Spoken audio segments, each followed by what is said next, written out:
Does your art studio have almost no natural lighting in it? Today, we're going to talk about the lighting that I use in my dark studio and how I use it so that this is a nice and great place to create art.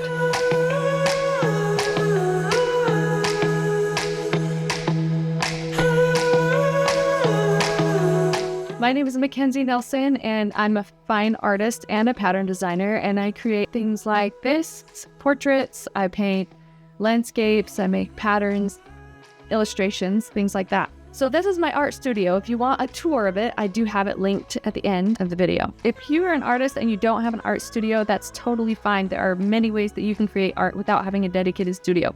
I know because for many years I didn't have one. Just over a year ago, we decided to make this spare room into an art room. We moved our youngest into the room with her brother, and we turned this into a studio for my creative business.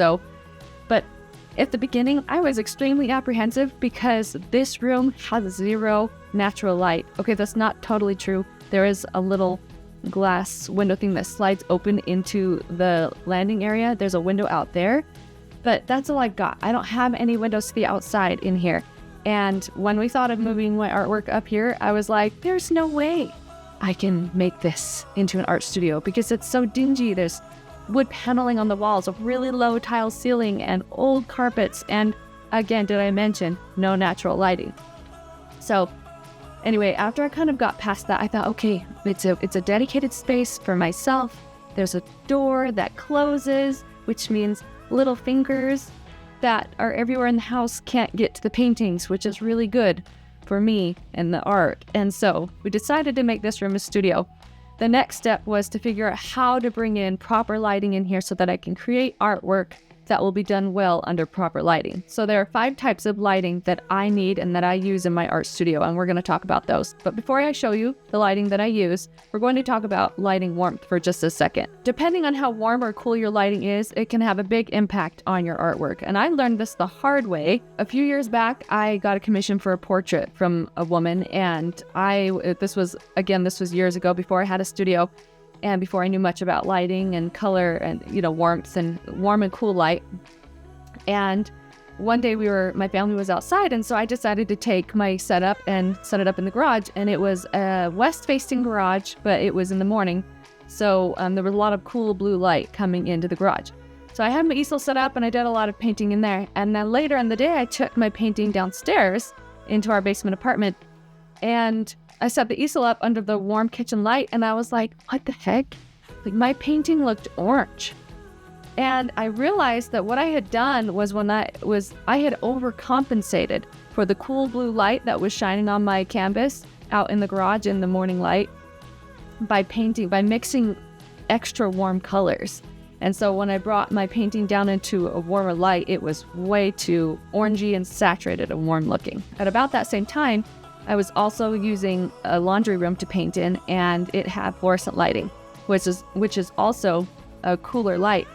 And so I was painting in there, and then I would move my easel and my canvas into my kitchen, and I would paint in there, and I'd be like, this painting looks completely different, depending on the room I was in.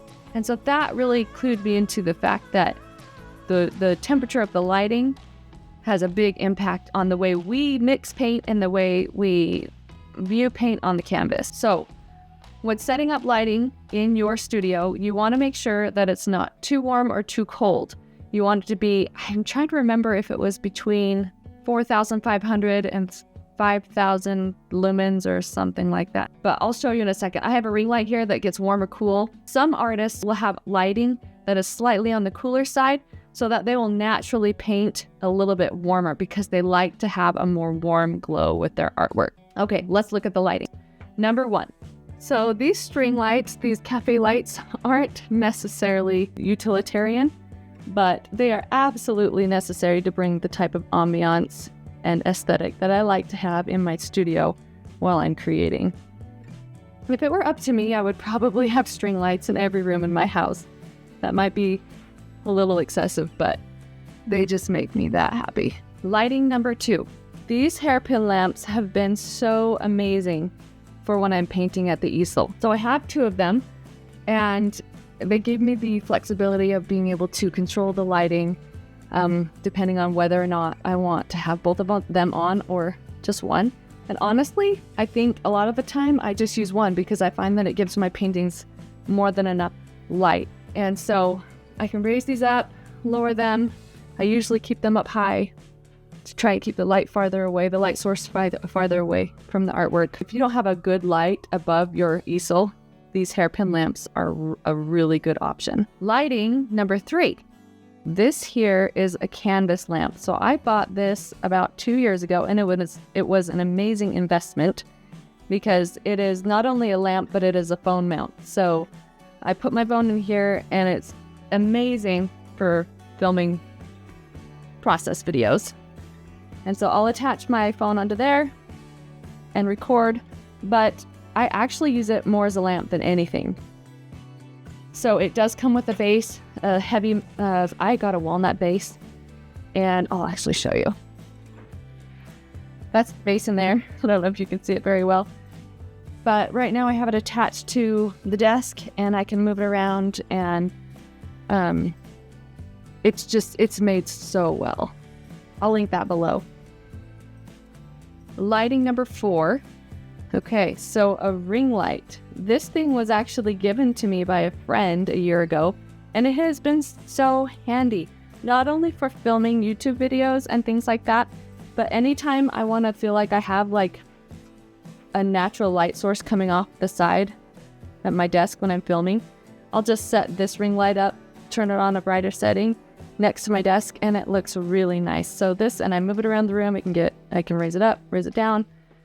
And then, like I mentioned earlier, I can change the temperature of this thing. So not only does it get brighter and darker, but I can change the temperature. Let's see if I can show you, if I can get it to focus.